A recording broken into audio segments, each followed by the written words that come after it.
Reels open చేయగానే ఈరోజు ఒక దారుణమైన రీల్ చూసినానండి. నేను నిజంగా నాకైతే చాలా బాధేస్తుంది, కోపం కూడా వస్తుంది. విఘ్నేశ్వరుడి విగ్రహం అండి, ఎంత పెద్దగా ఉందో ఆ విగ్రహానికి ఆ పక్కొక్కళ్ళు ఈ పక్కొక్కళ్ళు ఎక్కి నిలబడి మరీ పూలదండలేస్తున్నారు. ఏ దేవుడు చెప్పిండండి? గణపయ్య చెప్పిండా పెద్ద పెద్ద విగ్రహాలు తెచ్చి కాలు పెట్టి తొక్కి నాకు పూలదండలేసి పూజ చేయమని చెప్పిండా?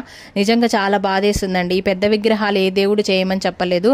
మనసు ఉంటే, భక్తి ఉంటే మనం మట్టి ప్రతిమ తెచ్చుకొని పూజ చేసుకున్నా కూడా దేవుడికి మనశ్శాంతిగా మనం చేసిన పూజ ఆయన వరకు చేరుతుంది. కానీ ఇట్లా పెద్ద పెద్ద విగ్రహాలు తెచ్చుకొని తొక్కుకుంటా, కాళ్ళతోటి తొక్కుకుంటా, నిజం చెప్పండి ఎన్ని రకాల లాసులు అవుతున్నాయి, ఎంతమంది నష్టపోతున్నారు ఇట్లా పెద్ద పెద్ద విగ్రహాల వల్ల. తీసుకొచ్చేటప్పుడు తీసుకుపోయేటప్పుడు ఎన్ని రకాల ఇబ్బందులు జరుగుతున్నాయి చెప్పండి.